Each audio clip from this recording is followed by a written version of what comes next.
Bueno, pues a continuación tengo el gusto de presentarles la ponencia a cargo del doctor Javier Meana, director del Aula de Farmacología de la Universidad del País Vasco, que lleva por título Cátedras en Red, Conciencia.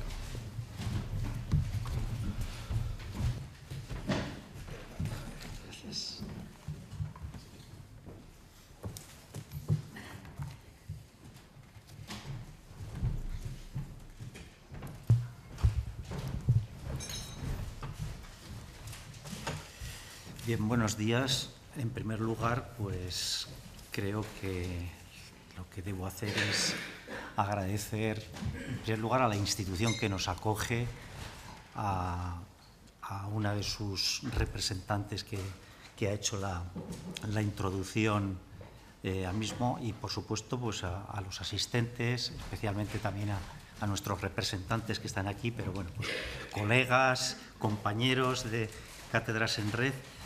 Y por supuesto también pues a Miguel Ángel Boldova por la presentación. Bien, yo en estos minutos la idea es,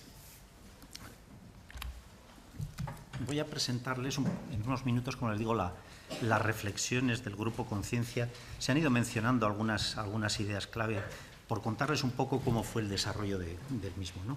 La primera pregunta que nos hicimos, y probablemente fue la pregunta que terminó siendo el lema de la reflexión de este grupo, de este think tank, es si la innovación podía ser considerada un pilar de progreso humano, un legado y un derecho de la humanidad. Ustedes saben que la innovación biomédica tiene como foco principal la salud, pero también, y se ha dicho anteriormente, impacta en las organizaciones sociales, en la política, en la economía, en todos los ámbitos. Y en ese sentido pasa a ser un factor clave en la evolución de nuestras sociedades. Y en ese momento, pues obviamente tiene que trascender y trasciende al ámbito de los derechos humanos. Creemos que la innovación en general es un pilar de progreso, y esta quizás es una de las primeras reflexiones. La innovación tiene un carácter acumulativo, se va integrando en el acervo social de una manera más o menos rápida hasta transformarse en un legado, en ocasiones inconsciente, y que se va a transmitir a las generaciones venideras. En ese sentido, la innovación pasa a formar parte del patrimonio global, de nuestros conocimientos, de nuestras prácticas sociales, de nuestras actividades profesionales, relaciones y de la propia organización social. Tienen ahí pues, algunos ejemplos representativos, ¿no? Desde el descubrimiento de la penicilina o los trasplantes o la invención de la PCR y lo que supuso después, o la secuenciación del genoma humano para llegar, por ejemplo, a las terapias CAR-T, ¿no? más recientes, y como pueden comprobar, básicamente con nombrarlas, somos conscientes de que esto en algún momento fue innovación, fue algo muy especializado y, sin embargo, poco a poco lo fuimos introyectando y forma parte de nuestro lenguaje, de nuestras relaciones y, por supuesto, pues de los instrumentos con los que trabaja el sistema sanitario y el sistema de investigación. Les decía que la innovación es un proceso acumulativo, pero no es un proceso ni automático, sino que es un proceso muy selectivo. Y yo creo que antes Begoña nos lo recordaba también. La innovación representa cambios basados en el conocimiento y que se han orientado hacia la resolución de problemas, pero pasan por un filtro muy importante que es la valoración social. Antes de que esa innovación pase a integrarse en el acervo colectivo que les señalaba anteriormente y formar parte del progreso, hay toda una serie de filtros y en estos filtros, desde luego, las organizaciones de pacientes o los pacientes en general, y todos somos o vamos a ser pacientes, son un factor clave. Otro de los aspectos importantes es que el conocimiento no conoce de fronteras políticas. Ustedes saben que el conocimiento es universal y, por supuesto, pues la innovación también es universal. Y en la medida en que pasa a ser algo universal, pues probablemente va a impactar y va a atender y debe influir a toda la humanidad. Por tanto, cuando hablamos de innovación ya olvidamos aspectos geográficos y estamos hablando de la humanidad en general. Como les decía, ese testado por el que pasan las las diferentes innovaciones a través de ese proceso social es un proceso lento, pero es un proceso muy riguroso en lo profesional, en lo social, en lo económico o en lo ético.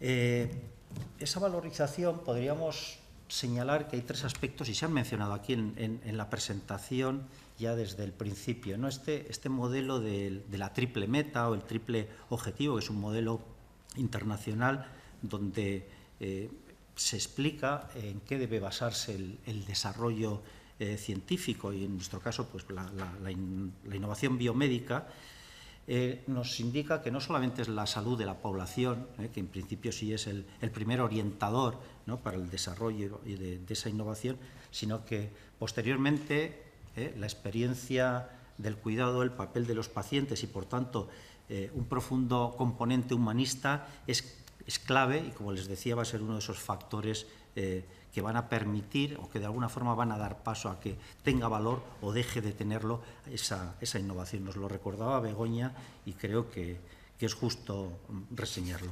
Y por otra parte hay una tercera pata que también se mencionaba hace un momento y es que debe considerarse en el contexto de los recursos disponibles en la sociedad en la que se implanta, ¿no? Obviamente hay que hacer el mejor uso de los mismos y en última instancia pues trabajar con criterios de eficiencia estableciendo sobre qué perspectiva, con qué perspectiva se aplica esa eficiencia. Bien, otra de las reflexiones posteriores en este argumento fue si la innovación representa un pilar de progreso humano y un legado, podemos considerarla un derecho de la humanidad. Y evidentemente, a partir de lo que yo les señalaba, de esa valorización y de esa incorporación al acervo cultural, pues es natural que se abra una reflexión sobre la existencia de un derecho fundamental de los ciudadanos al disfrute de los resultados generados por esa innovación científica y concretamente, pues como les decía, en el ámbito sanitario. La Declaración de los Derechos Humanos, en su artículo 25, recoge el derecho a la protección de la salud, ¿no?, lo que coloquialmente denominamos el derecho a salud, pero hay que recordar también que en otros articulados pues aparece el derecho a participar en el progreso científico y el derecho a disfrutar de los beneficios del mismo. En ese sentido, pues la Carta de los Derechos de la Unión Europea o la Constitución española han ido recogiendo esos derechos más o menos explícitamente, en el caso de la Constitución dentro de los principios rectores, pero en todo caso entroncando con derechos fundamentales como son el derecho a la vida, a la integridad física y moral, a la igualdad ante la ley. Bien, de todo lo anteriormente expuesto, pues podríamos deducir que efectivamente la innovación biomédica trasciende más allá de lo sanitario y de lo asistencial y por tanto es conocimiento, pero también es algo más, ¿no? La innovación biomédica va a apostar por una atención sanitaria y por una salud pública de naturaleza tanto reactiva como proactiva, considerando no solo los aspectos biológicos, sino los estilos de vida y los determinantes sociales de la salud, pero también desde el punto de vista social, pues la innovación biomédica despliega esa visión universal que yo les decía y si asumimos que se trata de un derecho que debe ser garantizado, pues obviamente tenemos que empezar a hablar de accesibilidad, de equidad, de solidaridad. Insisto, Begoña Barragán nos lo recordaba. Lo que al final pues supone que esto se ha de manifestar pues a través del compromiso social y político orientado pues al bienestar de la población.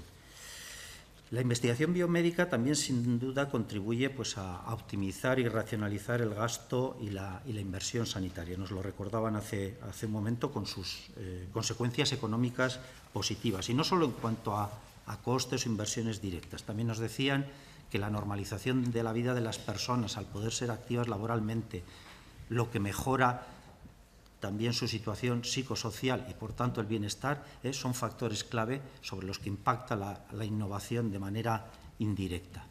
Junto a la sostenibilidad económica, pues la innovación se debe acoger o se acoge bajo el paraguas de lo que en estos momentos se denomina One Health, ¿no?, donde la sostenibilidad del planeta y de las especies que lo habitan pues son también referentes que interaccionan con la salud humana y en realidad funcionan como un único elemento de salud.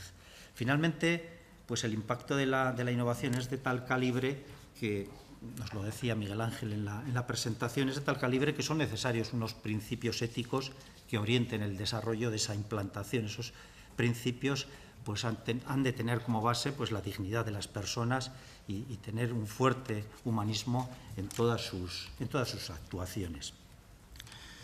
El acceso a la innovación biomédica, en tanto que derecho y legado social, pues interpela a las políticas, obviamente, y a las decisiones de nuestros representantes. Requiere de marcos regulatorios para llegar de manera justa y responsable a toda la población, y tienen ahí recogidos pues, los principios orientadores para las políticas públicas de innovación médica que este grupo de reflexión conciencia pues ha sugerido. En primer lugar, la innovación biomédica pues debe situar a la persona en el centro de las decisiones, como no. El acceso debe garantizarse en condiciones de equidad, debe recibir, someterse a una evaluación de forma integral y utilizando criterios de valor real para las personas y para la sociedad. Las decisiones sobre la adopción de la innovación biomédica, obviamente, pues necesitan desarrollos normativos, y esos desarrollos normativos pues habrán de ser claros, transparentes y fundamentados. Y en quinto lugar, la innovación biomédica debe incorporar de forma activa y continuada la perspectiva de los pacientes y de la ciudadanía, cómo no. Y en sexto lugar, pues señalarles que la innovación biomédica debe concebirse como un legado para las futuras generaciones, lo cual exige pues políticas estables, coherentes y orientadas a largo plazo. Por tanto, como les decía anteriormente, no solo reactivas, sino también proactivas.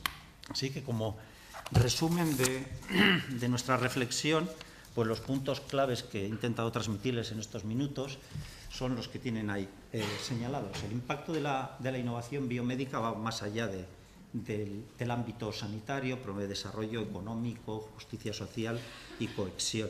La innovación biomédica debe garantizarse como parte de un derecho a la salud, pero también el derecho a la vida y a la equidad. Hemos tratado de identificar principios orientadores para las políticas públicas que aseguren un acceso justo, sostenible y ético a la innovación, y en ese sentido pues proponemos avanzar en una agenda compartida que integre ciencia, derechos humanos y compromiso político. Muchas gracias.